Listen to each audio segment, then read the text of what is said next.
저는 현재 스포츠 산업에서 이제 3년 차에 접어들었고 디플러스 기아에서 국내 파트너십 담당하고 있는 손우탁이라고 합니다. 디플러스 기아 같은 경우에는 운영부와 사업부로 크게 구성이 되어 있습니다. 운영부는 선수팀으로 구성이 되어 있고 사업부 같은 경우에는 아카데미 팀이랑 글로벌 앤 파트너십 팀, 그다음 마케팅실로 이렇게 구성이 되어 있습니다.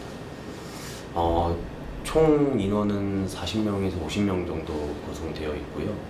그리고 저희 팀 같은 경우에는 글로벌 앤 파트너십 팀인데 총 6명으로 구성이 되어 있고 그중에 저는 실무자 1명으로 있습니다. 일단 제일 유명한 건 저는 쇼메이커라 생각을 하는데 아마 일반 대중분들은 중꺾마 때문에 데프트 선수를 많이 떠올리실 것 같아요. 쇼메이커랑 데프트 선수도 유명하고 캐니언도 리그 내에서 최고의 정글러라 세 선수가 유명하지 않나 싶습니다. 제가 속한 팀 같은 경우에는 글로벌 앤 파트너십 팀인데 글로벌 파트너십이랑 국내 파트너십을 나누어져 있어요.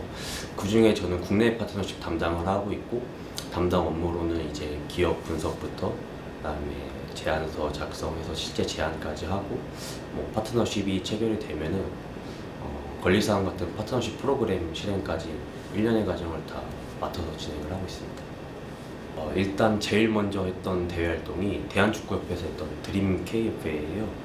이게 하루짜리 프로그램인데 좀 임팩트가 컸던 게 좀 되게 그 프로그램을 하면서 실무자분들이랑 이야기할 기회가 많았어서 좀 되게 멋있어 보였어서 제가 스포츠 산업에 정말 꿈을 가져야겠다라고 생각했던 계기로 좀 대활동을 시작을 했고 그 다음에 이제 스포츠 마케팅 더 허빌츠라고 PR 활동이랑 스폰서십 활동, 뉴미디어 활동 이렇게 아카데미식으로 좀 진행했던 프로그램을 했고 그 이후에 고양 오리온스에서 크리에이터 활동을 했고 그다음 부천 FC에서 루키즈 활동까지 대회 활동을 총 4가지 정도 진행을 했습니다. 그리고 이제 고양시에서 22년도에 세계 태권도 품새 선수권 대회를 개최를 했었어요. 그래갖고 제가 21년도에 조직위원회 인턴으로 이제 커리어 시작을 했고 그거를 하다가 KPGA에 이제 인턴 자리가 운 좋게 되게 되면서 이제 KPGA 인턴을 6개월 하고 거기서 이제 전환이 돼서 업무를 보다가 올해 이제 운 좋게 디플러스 기회가 잘 와서 합류하게 됐습니다. 어렸을 때부터 스포츠를 되게 좋아했어요. 농구도 많이 봤고 축구를 되게 좋아했는데 저는 좀 해외 축구는 당연히 봤지만 국내 축구랑 국내 농구를 좀 많이 봤어요. 근데 선수들이 되게 잘하는데 아무래도 좀 국내에서 좀 이렇게 좋지 않게 보고 재미없다라는 의견이 많은 게 상당히 아쉬웠어요. 그래서 요거를 좀 내가 프로스포츠 산업에서 일을 하면서 관객들이 많이 찾아와서 이 프로 선수들의 흘린 땀을 좀 값지게 해주고 싶다라는 생각으로 꿈을 갖게 되었던 것 같아요. 저 일단 스프링 시즌을 하고 중간에 MSI라고 이제 스프링 시즌에서 성적이 좋았던 팀들을 또 한 국가에 모아서 약간 월드컵보다는 작지만 약간 그 중간 규모의 대회를 해요. 그 대회를 하고 그 다음 이제 서머 시즌을 맞이를 하고 서머 시즌을 끝나고 이제 롤드컵을 하는 게 한 시즌의 구성입니다. 그 다음에 각각 스프링하고 서머에서는 프로농구처럼 1위부터 6위까지 플레이오프를 해서 이제 최종 우승자를 결정하는 방식을 진행을 하고 있고요. 그 다음에 롤 외에도 저희 디플러스 기 같은 경우에는 FPS 팀들을 좀 운영을 같이 하고 있어요. 총 5개 팀인데 롤, 그 다음에 배틀그라운드, 모바일 배틀그라운드, 레인보우 식스, 그 다음에 발로란트 총 이렇게 5개 종목을 운영을 하고 있는데 FPS 같은 경우에는 일본이나 동남아시아에서 좀 인기가 좋아서 우리나라에서는 인기가 좀 덜해도 해외 시장을 공략할 수 있는 종목들이 다 있기 때문에 저희 구단 말고도 타 구단에서도 각각 그 니즈에 맞춰서 타겟으로 하는 국가에 맞춰서 좀 종목을 운영하고 있습니다. 제가 전통 스포츠에 있다가 이 스포츠로 넘어와서 제일 크게 느낀 건 아무래도 관중 연령대였어요. 대부분 이제 고로 분포에 있지만 저 같은 경우에 전 직장이 골프다 보니까 상당히 연령층도 높았고, 그 외에도 뭐 축구, 농구도 사실 젊은 인구들이 보는 스포츠라기보다는 기성세대들이 보는 스포츠잖아요. 근데 이 스포츠 이제 경기장에 처음 갔을 때 놀란 건 대부분 한 8, 90% 이상이 10대, 20대였고, 스포츠를 대하는 문화 자체가 아이돌 팬덤 문화 같이 이런 팬덤 비즈니스 같은 느낌을 많이 띄었어요. 일단 제가 생각했을 때 뚜렷한 강점이 없던 게 장점이었던 것 같아요. 다 얕게 좀 많은 것들을 할 수 있었는데, 쉽게 말하면은 저는 스페셜리스트가 아닌 제너럴리스트였어가지고 어디를 들어갔을 때 쉽게 좀 색을 붙일 수 있었던 게 강점이었던 것 같습니다. 일단 커리어를 시작했을 때 홍보팀에서 시작을 했어가지고 SNS 컨텐츠 기획이나 아니면 SNS 운영도 경험을 했었고, 그 다음에 KPGA에 가면서 마케팅 업무나 선수 관리나 대회 운영 같이 좀 여러 가지 업무들을 좀 많이 봤었어요. 물론 깊진 않았지만 다양한 업무들을 얕게나마 좀 경험을 많이 가져갔던 게 좀 저의 강점이지 않았나 싶습니다. 기본적으로 조직도 상당히 젊어요. 어쨌든 젊은 세대에 접근을 해야 되는 종목이다 보니까 그런 특성 때문에 조직도 좀 젊어지는 것 같은데, 젊다 보니까 상당히 의욕도 넘치고 열정도 많아요. 그래서 뭐 어긋날 수도 있고 잘못된 선택을 할 수도 있는데, 저희 구단 같은 경우에는 요소마다 좀 장급의 베테랑 분들이 좋은 커리어를 가지신 분들이 좀 배치가 되어 있어서 업무의 목표도 좀 명확한 것 같고 구단의 목표도 좀 명확해서 그런 로드맵이 확실하게 설정되어 있는 게 좀 제 개인적으로는 매력적인 것 같습니다. 아무래도 이제 프로스포츠 자체가 팬들을 위한 거다 보니까 팬들이 구단에서 뭐 했을 때 이거 너무 좋다 이런 리액션들 나왔을 때가 제일 뿌듯하고요.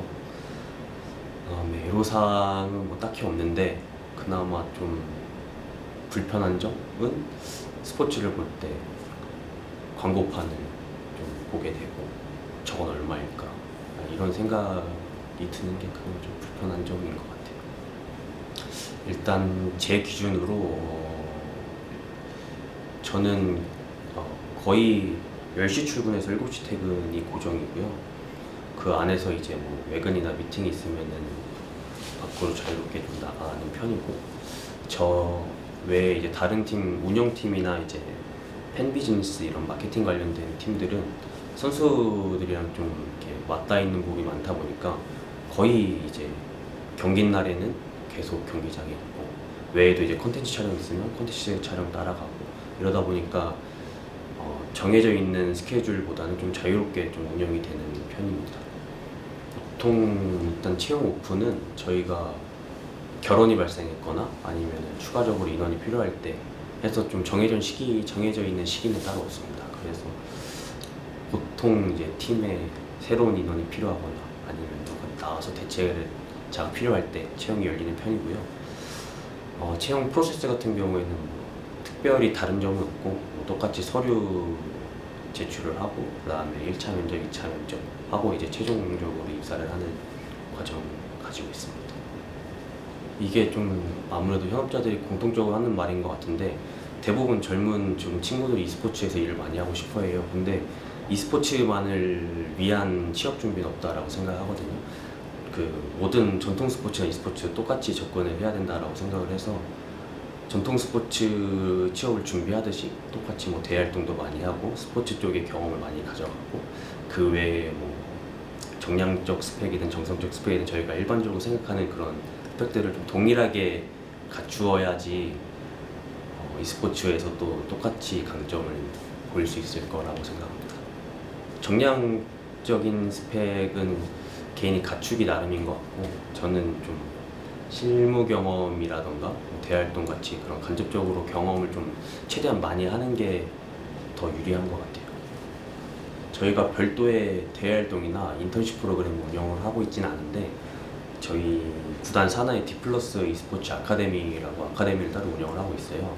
여기에 이제 e스포츠 산업 취업반을 운영을 하는데 총 8주차 과정을 해서 e스포츠 산업에 대한 이론적인 공부나 아니면 실무적인 부분, 실습도 좀 나가고 하는 이런 프로그램을 좀 진행을 하고 있고, 이제 뭐 출석이나 이런 활동 내용을 토대로 수료증 발급을 하고, 정말 좀 좋은 인재면은 추천까지 좀 진행되는 프로세스로 진행을 하고 있어서 e스포츠뿐만 아니라 스포츠 산업에 대해서 좀 갈피를 못 잡거나 지식이 전무하다 하면은 이용해 보는 것도 좀 좋을 것 같습니다.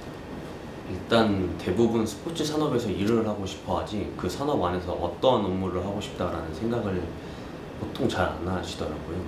뭐 홍보가 뭔지, 마케팅이 뭔지, 선수 운영이 뭔지에 대한 개념이 없이 스포츠 산업에서 일을 하고 싶어 하시는 분들이 많은데, 그렇게 되면 이제 취업 준비를 하고 실질적으로 이제 취업을 하려고 이제 산업에 뛰어들면 좀 불리한 부분이 있는 것 같아요. 이미 어떠한 직군에서 내가 일을 했을 때 강점을 볼 수 있는지를 파악을 해야지 실질적으로 취업 이런 준비에 뛰어들었을 때 본인의 강점을 보여줄 수 있는데, 그런 거 없이 나는 홍보면 홍보도 지원을 하고 마케팅 채용이나 마케팅도 지원하고 하다 보면 좀 서류 합격률이 많이 떨어지는 것 같아서, 그거를 이제 대외 활동에서 홍보나 마케팅이나 뭐 선수단이나 뭐 이런 것들을 다 두루두루 경험을 해서 내가 제일 적합한 게 뭔지, 뭐가 제일 맞는지를 빨리 파악을 해서 그 직무를 좀 파고들어서 준비를 하는 게 좋은 것 같아요. 갖고 요거를 취업을 해서 느끼면은 좀 더 기회비용도 많이 들고 안 좋은 상황이 더 치해질 수 있으니까 그 전에 미리 좀 파악을 하면 좋지 않을까. 제 개인적인 목표는 아무래도 여태까지 앞서 말씀드린 것 같이 저는 제너럴리스트였다라고 생각을 해서 이제는 좀 스페셜리스트가 돼야 되지 않나 생각을 합니다. 그래서 지금 디플러스 기아에서 많이 배워서 좀 파트너십의 전문가가 되고 싶은 그 부분이 제 개인적인 목표입니다. 이것저것 많이 경험하세요. 꼭 뭐 스포츠 관련된 거면 이건 이래서 멀어서 안 돼, 이거는 저래서 안 돼 라고 좀 기준을 혼자 갖지 말고 그냥 부딪혀 보는 게, 최대한 많은 경험을 하는 게 취업할 때 상당히 많은 도움이 된다라고 생각합니다. 스포츠 취업에 대한 정보를 얻는 것이 너무 없어요. 너무 갇혀있고, 내가 취업 준비생 입장에서 알려 해도 알 수 있는 채널이 너무 없기 때문에 스포인 같은 채널이 많이 생겼으면 좋겠다 생각을 했는데, 이렇게 좋은 자리로 저의 이야기를 들려줄 수 있어서 너무 좋았고, 큰 도움이 될지 모르겠지만 제 이야기를 듣고 조금이나마 꿈에 좀 구체적인 방안이 생기셨으면 하는 바람입니다. 저희 구단을 좀 호성적을 낼 수 있게 많은 응원 부탁드리고 끝까지 잘 지지해 주셨으면 좋겠습니다. 스포인 화이팅!